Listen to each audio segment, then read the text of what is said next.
an individual approximately 6 feet tall, dressed up as Santa Claus, robbed the SunTrust Bank. Georges Marcotte, 32, robbed a bank at 6011 Cote-de-Liesse on the 14th of December, 1962 dressed, along with his 2 accomplices, as Santa Claus.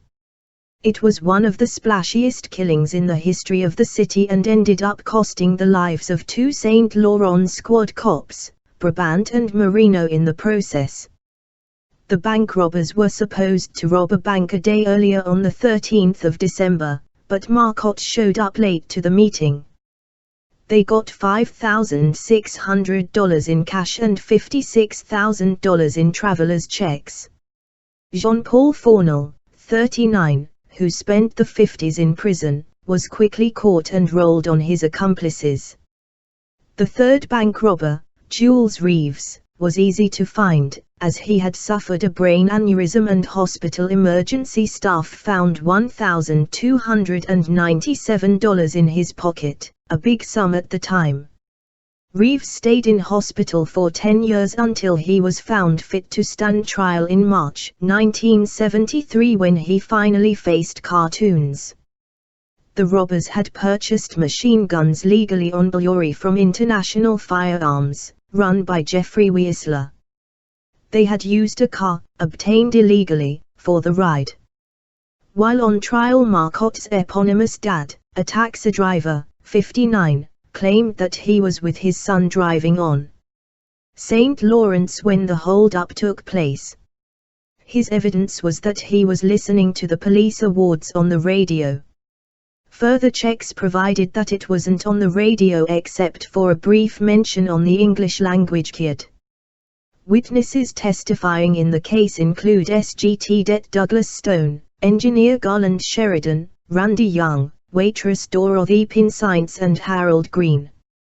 Marcotte was sentenced to death, but it was commuted to life in prison, which he served in Stony Mountain, Manitoba. He was paroled in 1981 under the condition that he did not return to Quebec. One incredible twist to the trial, Fournel confessed to having knocked off the same bank previously with the assistance of André Crafts & Co. The duo had done it on the instructions of Trajan Constantin, who was serving as an assistant to their defense lawyer at the time. Constantin went from lawyer to accused immediately. Constantin was outraged. But then he fled to France and disappeared. He apparently went around telling people in France that he fled Quebec as a FLQ political prisoner. Yet another FLQ weirdo in Europe story. Officer Dennis Brabant had 3 children, Pierre Brabant, 8, Marie-Claude Brabant, 6, and Chantal Brabant, 3. Claude Marineau's kids included Micheline Marineau, 14, Lise Marineau, 10, Alain Marineau, 3. There's a street named after the cops in St. Laurent, Montreal. 50 years ago on Friday, 2 police officers working for what was then the St. Laurent police force were shot dead after responding to a bank robbery. Standing in exactly the same church as they attended then, the families of those murdered officers gathered to remember them on Friday. The only souvenir I have is what my mother told me. Every night I was waiting for him to come back home, said Chantal Brabant, one of the victim's daughter. Constables Claude Marineau and Dennis Brabant were gunned down during a robbery in 1962. The killer, dressed like Santa Claus, used a semi-automatic rifle. After that, Christmas was never the same. Santa Claus was never in our family, said another daughter, Marie-Claude Brabant. The officers were in their 30s, married and each had 3 children. Alain Marineau was the youngest, only 3 when his father died. It's very hard to accept, I would say it's taken me 50 years to accept, said Alain. There were others who felt the loss acutely. That day was my day off. I was just lucky that I'm still alive, because normally I should have been one of the 2 that would have been in the patrol car, said Jean-Guy de Repentigny, now a retired police officer. Every life touched by this loss, Every moment she tries to remember, Micheline Marineau keeps it tucked in the pages of her scrapbook. We can't forget it. It isn't something you forget, it just isn't something you forget, said Micheline. They are heroes that are still remembered, their names on a street sign in St. Laurent. Retired cop Jacques Cinq-Mars says that day was among the worst he faced in the force. It's a shame when you hear that 2 of your workmen died. But that's life and that's police work, said Cinq-Mars. The killer, 34-year-old Georges Marcotte, was arrested and found guilty of 2 counts of murder. He became one of the last criminals to get a death sentence in Canada. When the death penalty was abolished in 1976, his sentence became a life sentence. He was granted parole in 1981. At 11:14 on the morning of the 14th of December last year, 3 men entered the Canadian Imperial Bank of Commerce branch at 6007 Cote-de-Liesse Road in the Montreal suburb of Saint Laurent. Within 5 minutes they had scooped up $142,966 in cash, bonds and travelers' checks, killed 2 policemen, and escaped unhurt. The murders touched off the greatest manhunt in Montreal's, and probably Canada's, police history. The police began with little more than a fair description of one of the suspects, a description of the getaway car, and of some mannerisms of the trio at the scene, especially the one who masqueraded as Santa Claus. Before it concluded, some 2,500 people had been taken in for questioning, hundreds of dwellings, nightclubs, gambling dens, and restaurants had been raided or visited. A record $25,000 reward had been posted by the banks for information leading to the arrest of the killers. Another $20,000 had been collected for the families of the dead policemen, and several outbreaks of violence and bloodshed resulted directly or indirectly from the unrelenting police pressure. The thousands of details which made up this manhunt may never all be put together. But I was able, by questioning witnesses and covering the police in action from soon after the hold-up until 3 men were charged with the crime on the 21st of January, to assemble a pretty accurate diary of what went on. Saint Laurent is a predominantly French, Canadian municipality of 52,000 people, sprawling over 18 square miles between northwest Montreal and the international airport. Since the war, new plants and office buildings have been spreading over its flat pastureland. The main street through the industrial sector is Cote-de-Liesse, a 4-lane boulevard. The Canadian Imperial Bank of Commerce at 6007 Cote-de-Liesse occupies one corner of a long, low building housing the offices and plant of the transparent paper products company. Santa Claus in sunglasses. This location is a hold-up man's dream. 4 miles west is the Doorful Circle, with roads spoked out in several directions.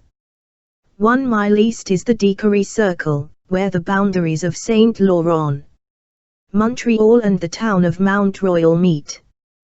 The Decory Circle is the largest confluence of roads in the city.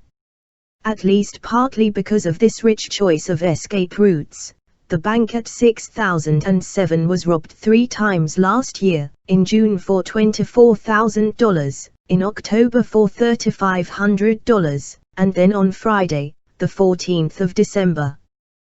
The Saint Laurent police force had also been greatly plagued by false alarms, no fewer than 400 during the past year. On the day before the Santa Claus murders, Chief Camille Hetou had been complaining of the frequency of accidentally tripped alarms. Someday he warned a group of colleagues in Saint Laurent's new $1 million police headquarters on Church Avenue, someone is liable to be off guard and get hurt if a real alarm is rung. And on the day of the murders, 2 constables reported being laughed out of the Toronto Dominion Bank just down the road from 6007 Cote-de-Liesse for walking into a false alarm with drawn guns. On Friday afternoon, Robert Zavitz Holmes, manager of the Imperial Commerce, was alone in his office going through some correspondence. A man with a wry sense of humor who has a paralyzed right arm, he had resigned himself to expecting the unexpected on Friday. Both previous holdups had occurred on Friday. "I feel we are about due for another," he had told his senior accountant, Robert Wishart. Today was payday, and employees from nearby companies were already starting to trickle in to cash their checks. Since there was little time for lunch, a 17-year-old teller, Robert Jutras, the youngest employee in the bank, had gone down the road to get sandwiches for his 7 confrères. The hold-up began as hundreds of robberies do every year. The first man inside the bank, wearing a hood and brandishing a carbine, shouted in English, "Hold up! Everyone lie on the floor, face down." He posted himself outside the manager's office. A second hooded man turned left, went behind the counter, and headed for the teller's cages. Then in swaggered Santa Claus, wearing sunglasses, pacing up and down the middle of the bank, shouting threats and obscenities and waving an FN 308 semi-automatic rifle. As the man behind the counter entered the first cage, teller Madeleine Laframboise tripped the alarm. The man, breathing heavily, stuffed $2,600 from her drawer into a pillowcase. He tried another cage, but the door was locked. Young Jutras had locked it when he left for the sandwiches. He got into a third, but this time the drawer was locked. He began groping around in confusion. Santa Claus, watching his hapless partner, became irritated. He brushed past his other accomplice into the manager's office, pointed his machine gun at Robert Holmes, shouting, "Do you want to obscenity? Well, live." "Yes, I do," replied the manager. "I'm fed up obscenitying around with the tellers. Back into the vault, get going. I know there's plenty of money around here, it's payday." With the gunman crowding them menacingly, both Holmes and Wishart managed to turn their respective halves of the safe combination on their first try. Santa Claus grabbed a bag containing $3,800 out of one compartment and said to teller Sandra Ellison, "Here, sweetheart, give me your key." He dumped the money into a satchel and then picked up some bundles of bonds and traveler's checks. The man with the carbine, who had taken over as lookout in the absence of Santa Claus, came hurrying into the vault, pleading anxiously, "Hurry up. You're taking too long. I'm not leaving this time till I get it all," snarled Santa Claus. The other man cursed, ran back to the door and shouted, "The police are coming." Constables Claude Marineau and Dennis Brabant, both in their early 30s, were breaking in a new police ambulance when the alarm registered in the police station. They weren't required to answer any calls, just test the ambulance. They decided to go out to Cote-de-Liesse and give it a highway test.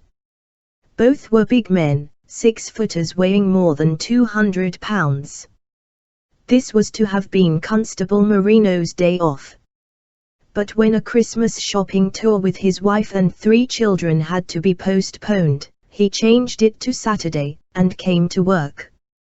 They heard police radio dispatcher Lucien Laporte instruct the police cruiser patrolling that sector to answer the bank alarm.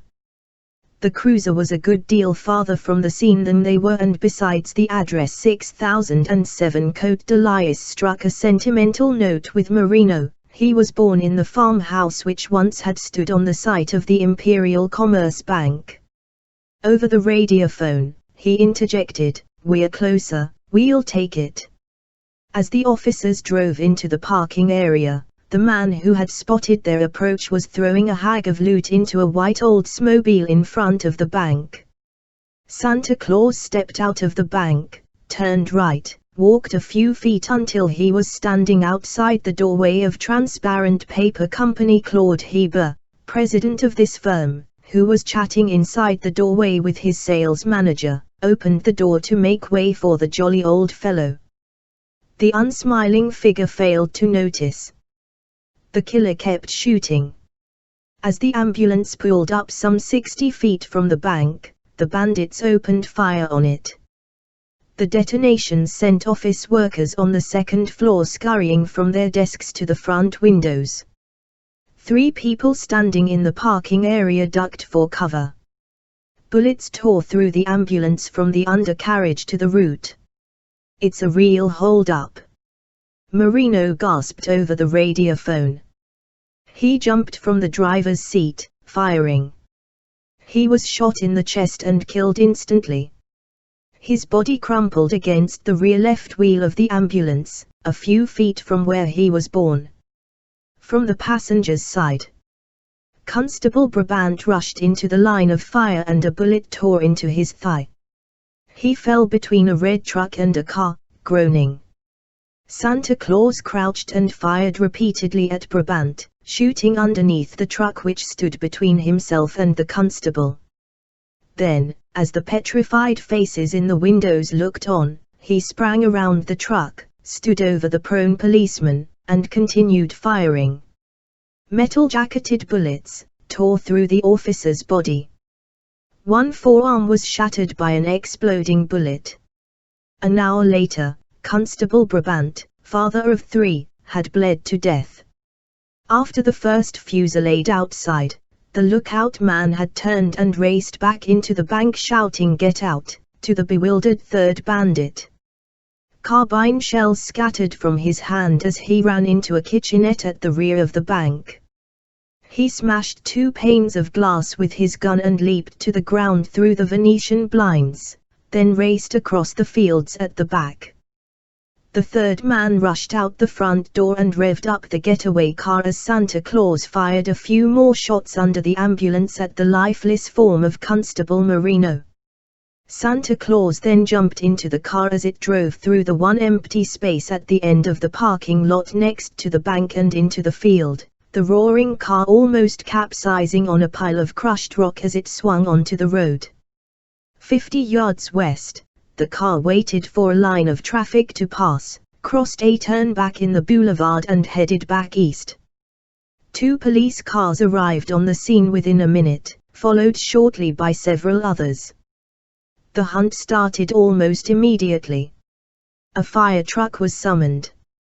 Its ladder was raised to its full height and a man climbed to the top and scanned the vicinity while policemen tramped through the snow-covered fields looking for the trail of the man who jumped out of the side window.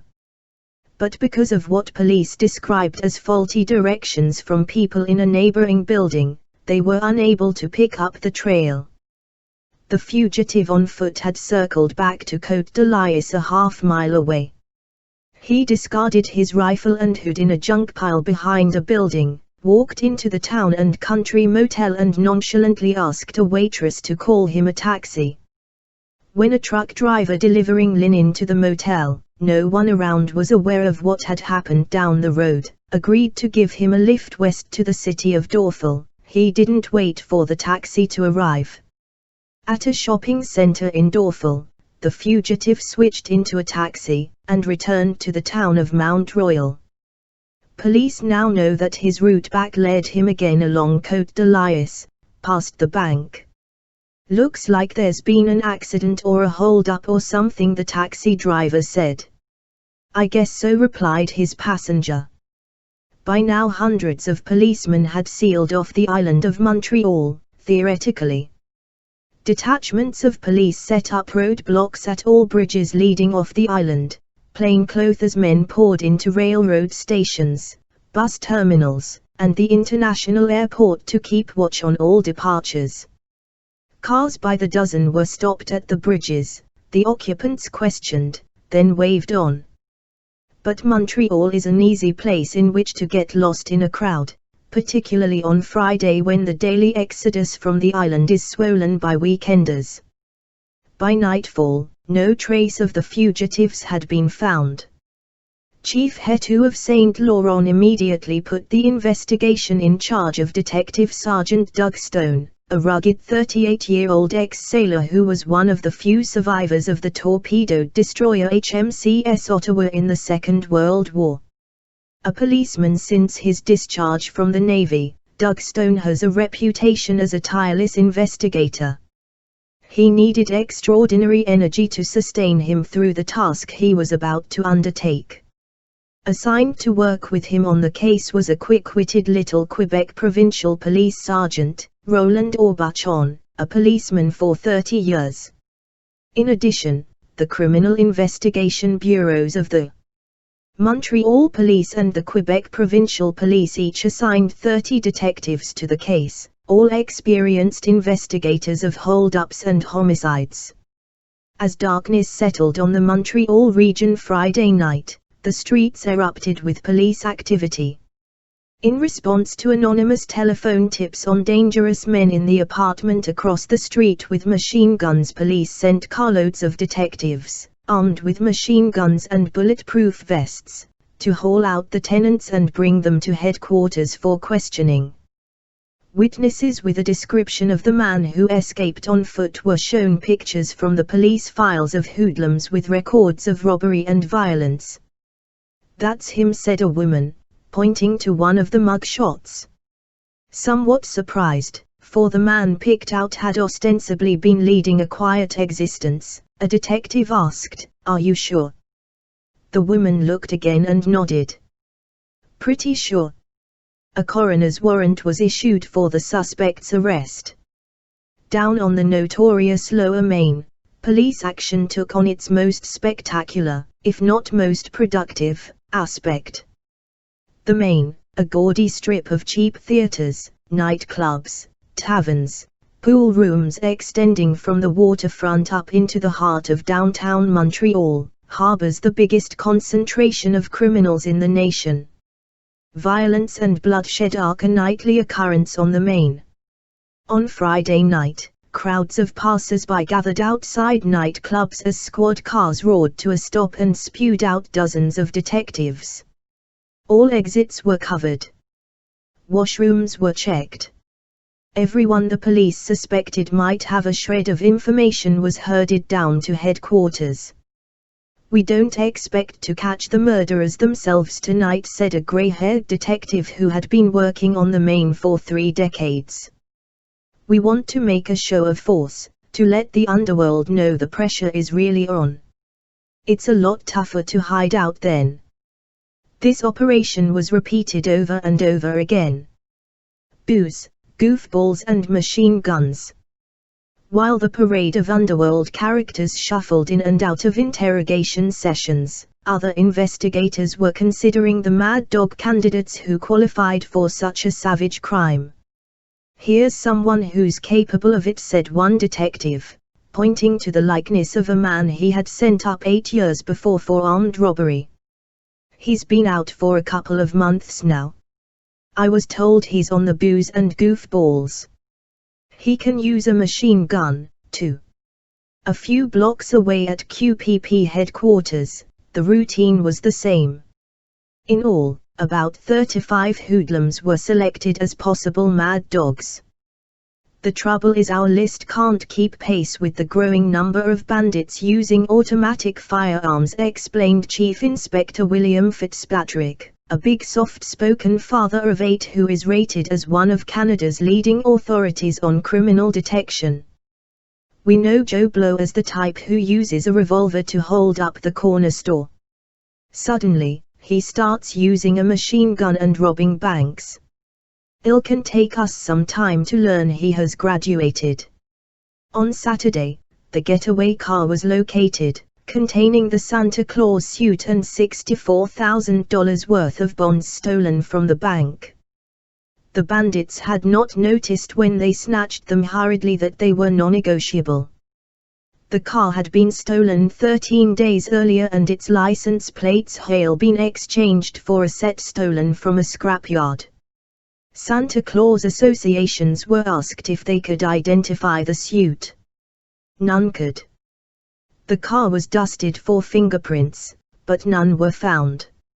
On reading in the newspapers that he was wanted, The man whose picture had been picked out by a witness apprehensively called his lawyer and gave himself up to the Saint Laurent police.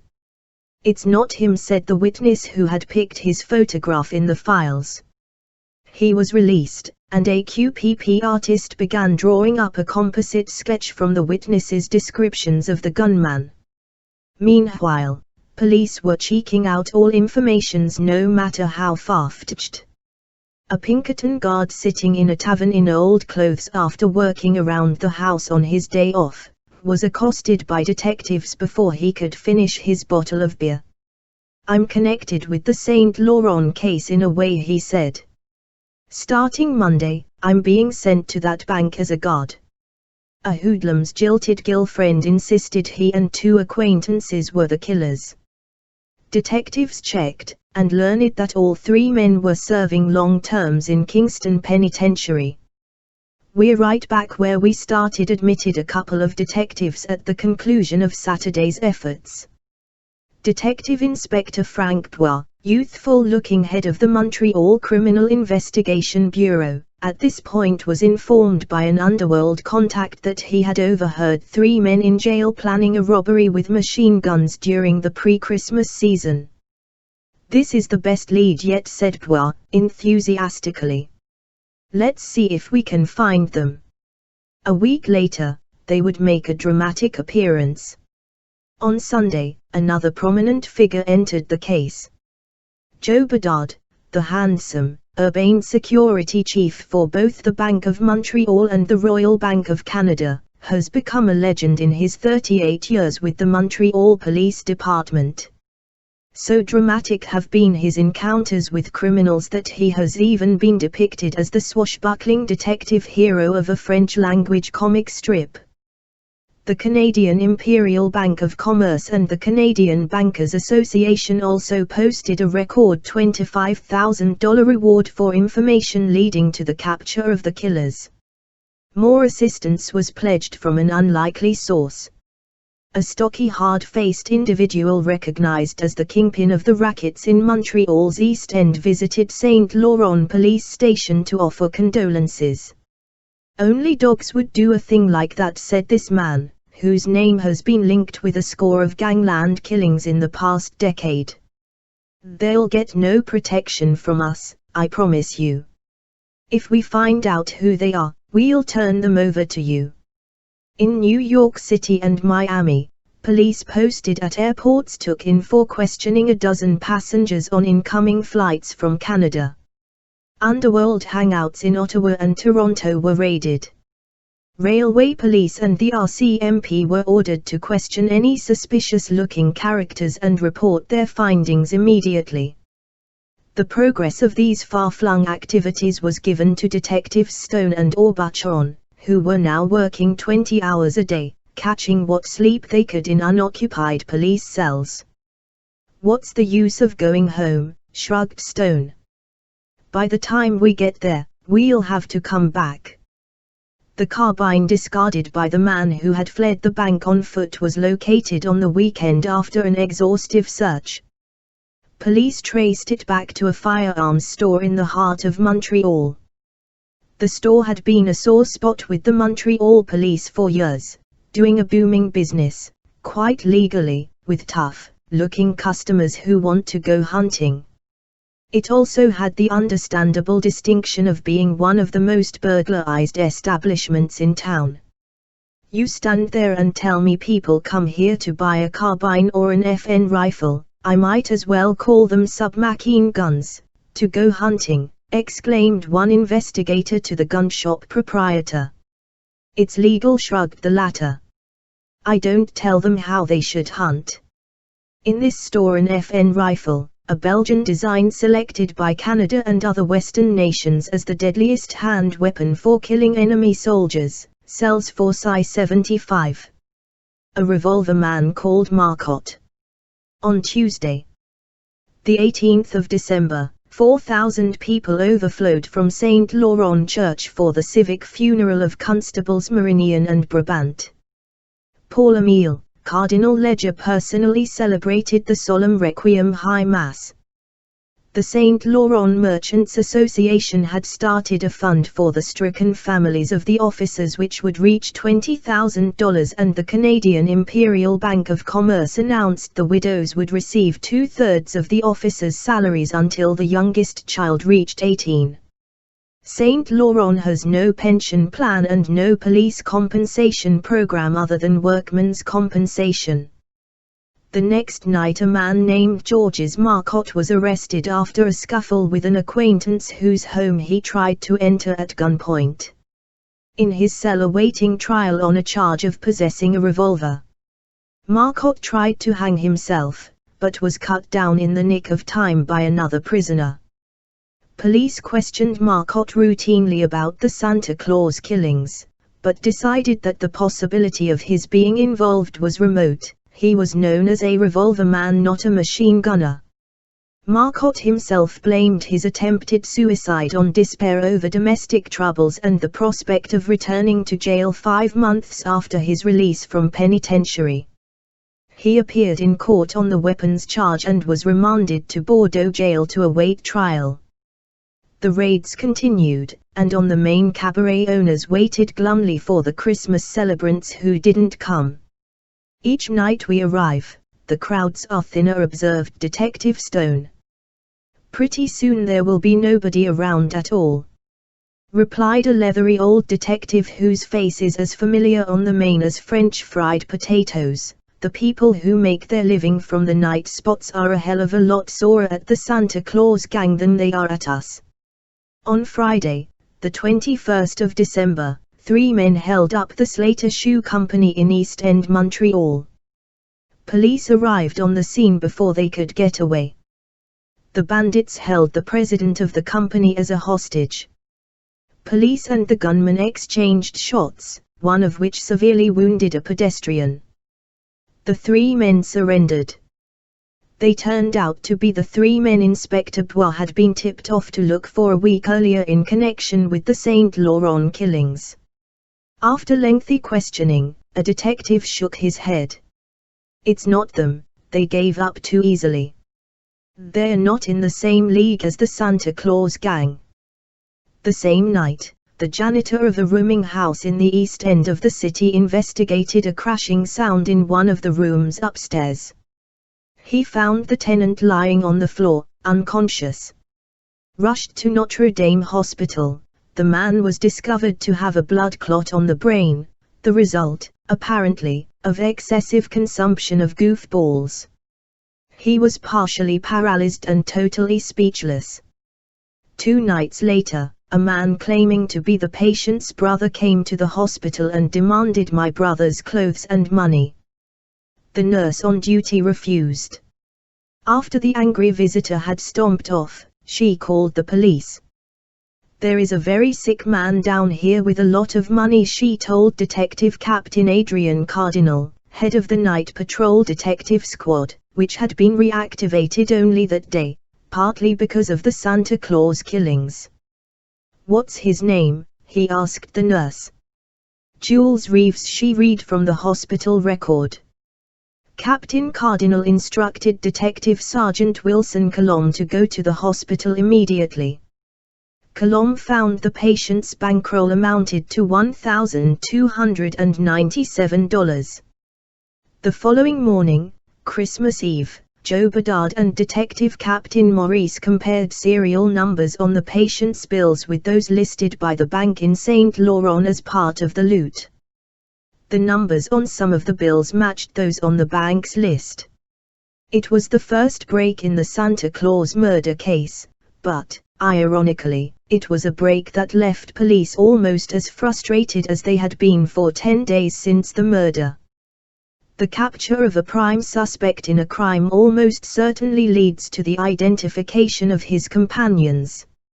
Reeves, in possession of money taken from the bank during the fatal hold-up, was a prime suspect, but, because of his physical condition, he was also genuinely incapable of answering or understanding police questions.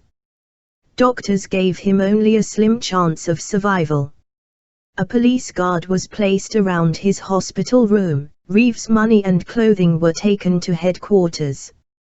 The room where he lived was searched and a number of items, including a pillowcase, were seized for examination. Then the Montreal police went back to their endless search for clues and suspects. Christmas Day saw most of the 70 investigators wading through the piles of typed reports which grew each day. Detectives Stone and Aubuchon managed to take off enough time to join their families in Christmas dinner, then returned to the grind. A half-dozen mad dog criminals wanted for questioning were still at large. "We're only as good as our information from here on in," admitted one detective wearily. But some of the information severely tried the patience of the police. 4 drunken youths who boasted in a cafe that they were the Santa Claus bandits were taken in for questioning. It was soon obvious that they were not, and they were released with a tongue lashing. A tavern drunk told 2 detectives he would give them the whole story if they would buy him a few beers. "He can dream up fantastic stories when he's thirsty," a waiter confided to the officers. On Friday morning, the 28th of December, 2 Montreal detectives armed with automatic rifles and wearing bulletproof vests hid themselves in the offices of a laundering firm they were informed was to be held up. Shortly before noontime, 2 youths carrying guns entered and shouted, "Hold up!" The detectives opened fire, killing one instantly. The other managed to get back to the getaway car and escape. "No chance of this one being one of the Santa Claus gang," a policeman said, picking up the dead man's gun. "This is a toy pistol. Some people are saying we wouldn't be trying so hard to catch the Santa Claus gang if their victims hadn't been policemen," said Chief Inspector Fitzpatrick. "It goes deeper than that. The St. Laurent case was the most savage act one have ever encountered. After they were hit, the officers were not impeding their escape. The bank robbers had nothing against them personally. Yet one of them went back and kept firing at them until he was satisfied they were dead. If they get away with it, the city becomes a jungle." After New Year's Day, leaders of the investigation decided that the efforts of the different police departments on the case had to be coordinated because the search was starting to bog down in paperwork, unchecked information, and some instances of poor communication between some of the detectives. Chosen as coordinator was Chief Inspector Gerard Hull, head of the Criminal Investigation Bureau of the Quebec Provincial Police. Hull is a former RCMP officer who had played a major part 4 years previous in cracking Canada's biggest narcotics ring. The first major operation under the new system appeared to be the climax. Just about every detective in the case encircled the outside and interior of the new courthouse on Notre Dame Street on the morning of Thursday, the 10th of January. An uneasy hush gripped the corridors as the word Santa Claus raced through the building. As a tall gaunt figure strode into the building, plainclothes men seemed to come out of the walls. The man was bundled off to QPP headquarters for questioning. When he heard that the police activity was being blared out on radio stations while still in progress, Chief Inspector Hull blew up. He blamed the leak for hampering follow-ups to the man's arrest in the courthouse. As it turned out, the arrested man did not figure in the case, but Hull lowered a curtain of secrecy around the progress of the whole investigation. One detective who was not discouraged was Roland Aubuchon. The professional informer's can scents were getting warmer. The information should be good from now on. The next afternoon, Friday, the 11th of January, a man telephoned Chief Hetu of St. Laurent and nervously told him he had valuable information. "You're on the wrong track right now," he added. He agreed to talk to Hetu, who sent him to Stone and Aubuchon at QPP headquarters. It was a strange story the man told. He was a married man, but had become involved with another man in a relationship which had homosexual overtones. This man and 2 others had proposed that the informer join them in a hold-up. but meanwhile his wife had learned of the relationship and demanded that he choose between her and the homosexual. He returned to his wife and now was making a final break from the three men by telling police what he knew. "Who are the men?" demanded the officers. "One you already have, Jules Reeves." Reeves was the paralyzed man under guard in hospital. "The others are Georges Marcotte and Jean-Paul Fournel." "We have Marcotte too," one of the officers told him grimly. Marcotte was the man who had been struck off the list of possible Santa Claus bandits because he wasn't the submachine gun type. "We missed pinpointing him," explained a detective, "because we had questioned so many others we thought more qualified for that type of crime." Jean-Paul Fournel, the suspect still at large, was the assistant manager of a prosperous maternity dress shop owned by his brother. He had somehow escaped the police cordon around Greater Montreal and had been out of town since the day of the murder. He had returned to Montreal 2 days before, broke and lonely. On Friday night he visited a couple of hangouts to learn what was going on, then started for home. Chief Inspector Hull chose 4 men who were old hands at confronting desperate criminals to stake out the suspect's apartment on Maillieu Place in northeast Montreal. They were Joe Bedard, Detective Captain Marc Maurice, and QPP detectives Paul Gagnon and Leo Brunette. They entered the unoccupied apartment at 6 p.m., posted themselves on each side of the door and waited in the darkness. Hour after hour passed and no one arrived. Then, at 11:35 p.m., footsteps approached the door and a key jiggled in the lock. The suspect didn't take 2 steps before he was pinned on all sides by gunpoint. "You were expecting someone?" asked Joe Bedard, removing a loaded revolver from the suspect's overcoat pocket.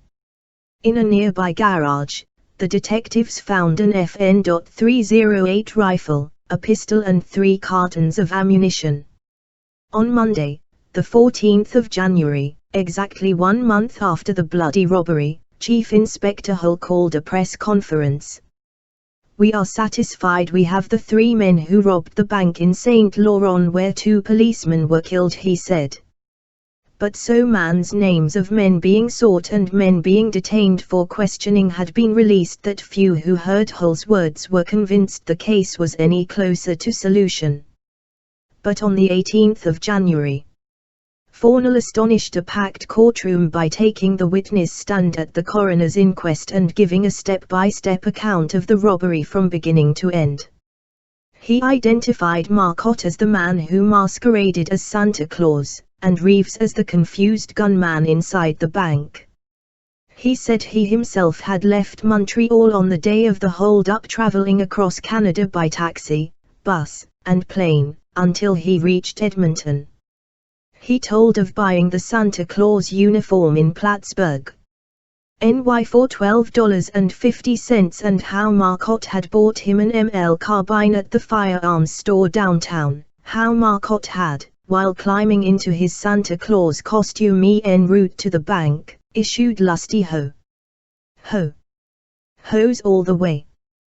The Santa Claus killer is one of the cases Canada will never forget. 2 innocent police officers died while they were on duty. They died for their country, leaving their family behind. Until this day their legacy lives on. Their families and loved ones, even after 50 years, still keep them in their memories. The Santa Claus killer will always be remembered as one of Canada's most notorious crimes. Its stories shall always be remembered and narrated. Thank you for watching Fathers on the Case. Please like and subscribe.